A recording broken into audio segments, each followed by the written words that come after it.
вие не може да ги почнете преговорите, станува збор за земји Македонија и Албанија кои вкупно имаат 5 милиони жители, тоа е половина од жителите на Париз.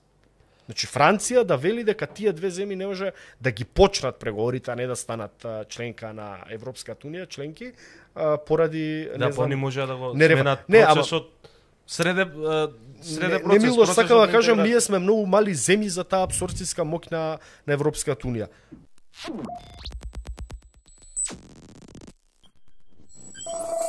Вие може да донесете 1000 закони со европско знаменце. Добро, ама имавме позитивна препорака за да ги почнеме преговорите, тоа е проблемот. Сме имале позитивна препорака. Уште првата беше од 2011, така? Ама после тоа само се преповторува, Европската комисија ги даваше препораките да се почнат преговорите. Да, и беше проблемот само името. Беше, и името го решивме и Франција. Тоа е не прво Франција, па потоа Бугарија. Франција. Ама резултатот реално да не стаеше таа 2019 Франција вето, немаше стај Бугарија. Па така е, ама требаше да ги почнеме ние веднаш преговорите по потпишувањето на Преспанскиот договор.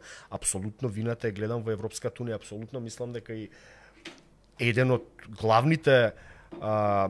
главните причини или еден од главните тешки проблеми кои СДСМ ги имаше и затоа го доби тој резултат што го доби на 8 мај, тоа што идеа со глава во зид по секоја цена, не знам, француски предлог, кај македонците се јави тешка фрустрација дека беа на еден вид изневерени од ветувањето на челниците на Европската унија дека ќе се почнат тие преговори. Јас 100 пати сум кажал, Македонија после Турција е втора држава која толку време, 2 децени, ма не преговара, ние не преговараме. Чека да ги почне преговорите.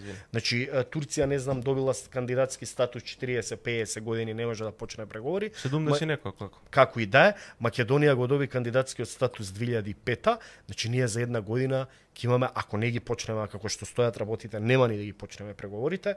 20 години ќе чекаме да почне процесот на преговарање со Европската унија. Па сите претходни земји од источна и југоисточна Европа, од моментот кога го добиле кандидатскиот статус, веднаш после наредната година ги почнуваат преговорите и секоја зависно преговарала од, не знам, 4-5 до 7 години до затварање на тие преговори и мислам дека таа надежда Европската унија која постојано ни се вели од таму дека на агендата од Солунскиот самит од 2003 дека сите земји треба да од Западниот Балкан да влезат во Европската унија, кај нас е веќе истоштувачки и мислам дека многу мина. Дури јас сум изненаден и па од високата поддршка на македонските граѓани кои велат дека треба Македонија да стане членка на Европската унија, бидејќи се поставија неверојатни услови за толку мала држава која можеше апсолутно на времето со Хрватска да биде на тој брз воз и денеска да биде полноправна членка на Европската унија, бидејќи ние дури и пред Хрватска потпишавме договор за стабилизација и асоциација. Да, никога 2004-та потпишува. Не, 2001 или втора, ама ние потпишуваме во април, они потпишуваат, не знам, во октомври, како и да и они добиваат кандидатски статус 2004-2005 и ние тогаш добиваме, тие почнуваат преговори, ние не, ради ветото, они ги имаат блокирано само преговорите години и пол-две со Словенија кога им стаи вето нели за Пиранскиот залив и Хрватска на 1 мај мислам дека 2013-та стана последна земја членка на Европската унија. Значи сакам да кажам, ако беше Македонија така третирана од Европската унија, веројатно ќе беше веќе 10 години членка на Европската унија, бидејќи тоа беше закономерниот пат. Сега ова што се случи со потпишување на Преспанскиот договор и Франција да каже ние ставаме вето, зашто треба да се смена. Макрон повикуваше да излеземе да гласаме на референдум за промена на име. Тоа е најголемата. Не рече директно дека ова ќе ви го отвори Европскиот, не рече директно дека ќе влеземе во Европска унија, но рече ќе ви го отвори Европскиот пат. Не можеш да влезеш ти во Европската унија, се знаеше ние до каде бевме закочени, до отварањето на преговорите. Никој тука не веруваш и е луд да мисли дека со потпишување на Преспанскиот договор ние за една година ќе влеземе членка на Европската унија. Тоа за НАТО значеше, бидејќи на самитот на НАТО во Букурешт имаше заклучок дека кога ќе се реши спорот со името, веднаш ќе се пристапи кон ратификација на членството на Македонија во НАТО, односно сите национални парламенти на членките на НАТО ќе почнат ратификацијата и тоа се случи за година и пол. Траеше тој процес како што траело кај сите претходни земји кои станале членки на НАТО, но за Европската унија ние бевме изневерени и на еден начин изманипулирани. Добро, колку тоа го условно кажано го уништи, го деморализираше СДСМ. Затоа што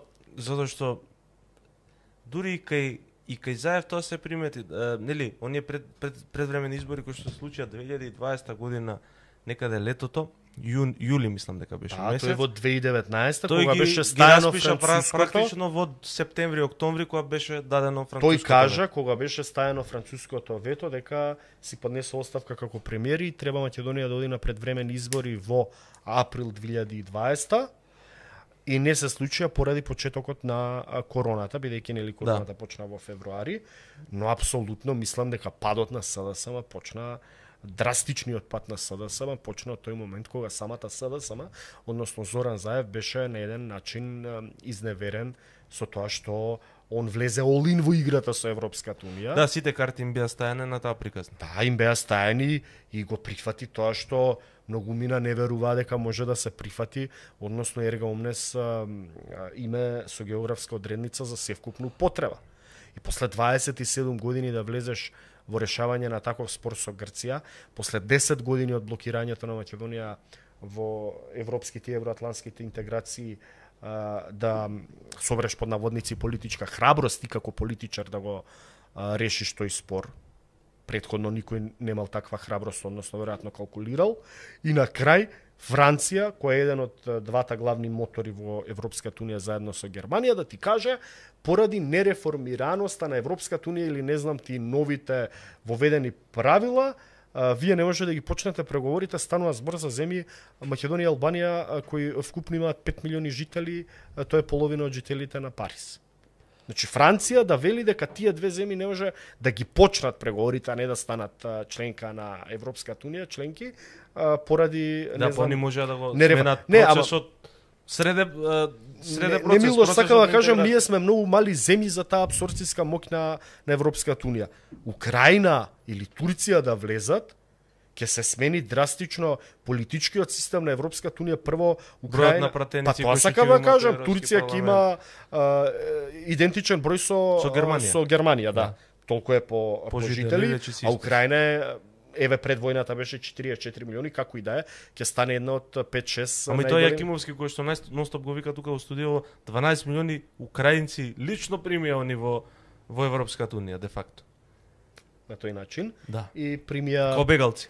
500.000 македонци со бугарски пасош. Трагедијата е таа што ние наместо земјите преостанати од Западен Балкан и од Источна Европа да би требало да се интегрираат во Европската унија, ќе не примат на по лошиот начин за нас. Ни се празнат земјите, ни се празни работната сила. Може би поединечно на државите во Европската унија кои што се соочуваат со сериозна демографска катастрофа, нели, се намалува бројот на население, расте бројот на пензионери, старее население. Така да на нив им требаат работници, видовме со мигрантите што направи.